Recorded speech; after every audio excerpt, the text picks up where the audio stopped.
Welcome to the world of lighting. A world where technical know-how meets artistic intuition, where this collision of shadow, light, color, not color, lets you find out if you really have what it takes to be a filmmaker. Or if you just bought too much shit, and now your videos still look bad. Oh no! We did it! It's dimming. It's dimming. It's definitely dimming. Right? Today's video is sponsored by the Professional Photographers of America. Join a community of over 35,000 photographers that includes equipment insurance, education and business resources, and so much more for small business owners like you and like me. One of the first lessons I learned in lighting was to never mix different color temperatures on your subject.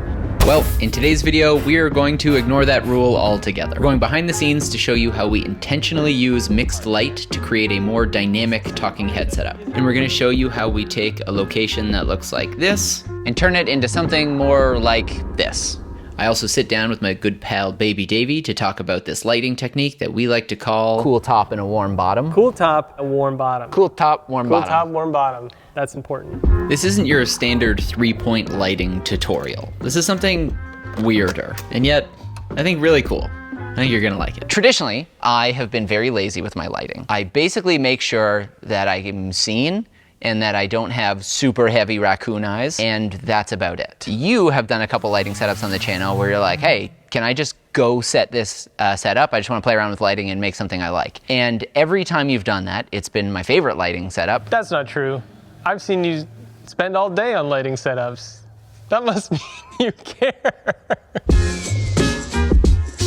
I think one of the first times that he really got super creative with the lighting was on a behind the scenes breakdown of a one-wheel unboxing. So that video was called YouTube Intros That Don't Suck. The lighting setup for that video was very, at least in my opinion, very non-traditional. It was nothing like anything I had ever lit. There really is only 3 lights in this scene outside of a little effect light that's like hitting those stands. Yep. The key light is just above you. It's the aperture lantern. We sort of skirted off the background, so it's just hitting you. It's just a pool of clean light. It's also hitting the microphone above you, which I kind of liked because it's like just getting a behind the scenes look. And then behind you, we have, I think the 300X with a Fresnel bouncing into like a tinfoil foam core, yeah. We have that reflector just low enough so that it's stopping the flare. And so what was great about this is when dust flies in front of you in this scene. What is that? Is that lunch? It looks like he's in like Rivendell or something. It's all very magical. And to just sort of like spice that up a little bit, we crumpled up a piece of tin foil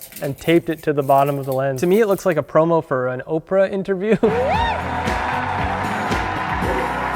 Lastly, behind you, we just have an RGB light pretty close to the wall behind you, pointed at the wall. The wall is gray, and it's giving like a peachy light behind you. Just a nice kind of warm tone. And it creates a very natural vignette. So like your eyes in this frame just go like right into the center person. Yeah. But these setups do take time. Like this setup, I remember, took us at least 5 hours.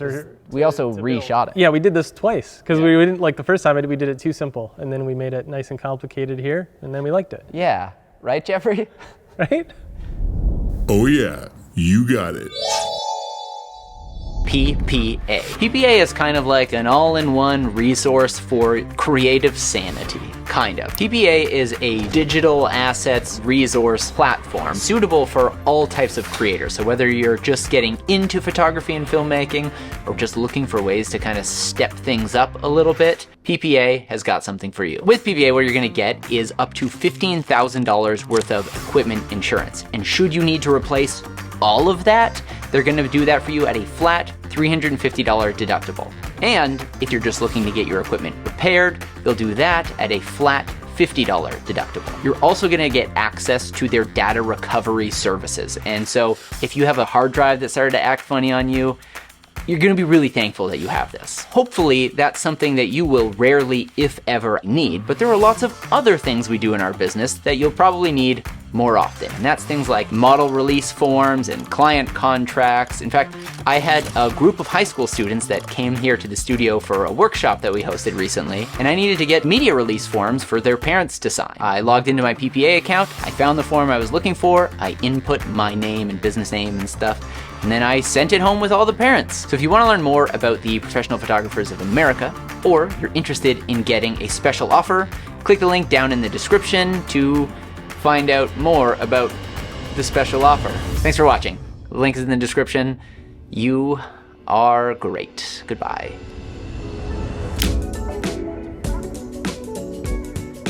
I had mentioned up front that Dave had helped me set up 2 of these setups previously. So one was for that one wheel unboxing, and one was for like an Instagram Reels behind the scenes video. But I think it would be redundant to walk you through everything I just said in that first one and repeat it about the second one, or even about this video. So instead, I'll use this time to talk about some of the mistakes that we've made in this process, as well as some tips to help make sure like you don't have to make these same mistakes. So the second time we did this setup, also big fan of this setup, but I know that the one thing that I've always kind of looked back on that we did differently here that changed the look quite a bit is that we used actually this softbox here, which is this just massive, newer, whatever. Like a 4-foot softbox. Yeah, and so when that's overhead, we actually lose a lot of the shadow side because it's filling in everywhere. Yeah.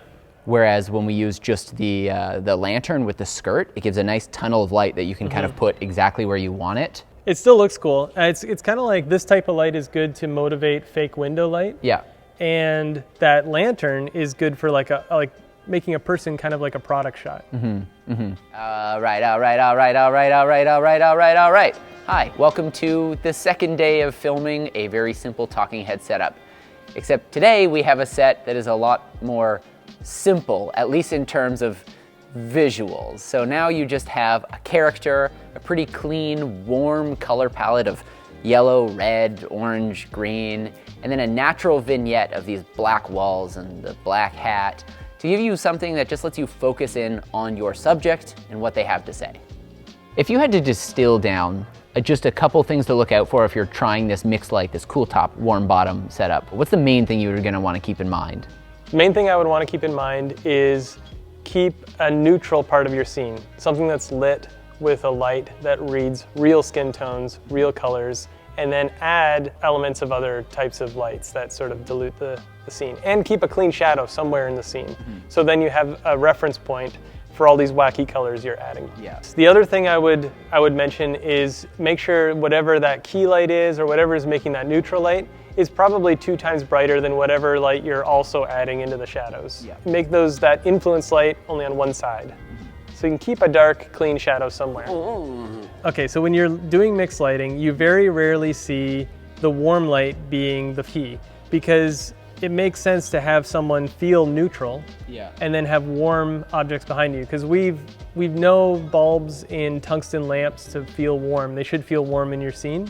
And it's always fine, I think, if those are like even super warm behind you. If you have like that Edison bulb blanket behind you, then it's, you know, that's a good look. But if you have that same color temperature in front and then daylight bulbs behind you, that's just gonna read weird.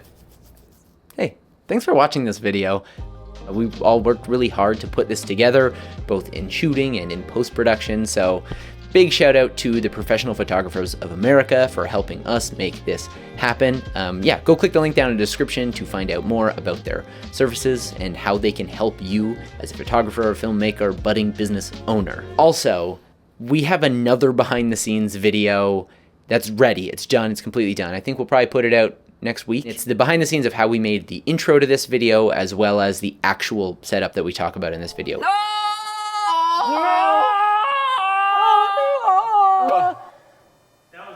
Was it? That was the one? Look out for that video coming very soon. Thanks again to PPA. I think you guys are great. We got some more videos coming. Hope you enjoy your December. And that's how this video ends. Do you think, Dave, is this sun gonna be a problem? Or do you think this actually helps?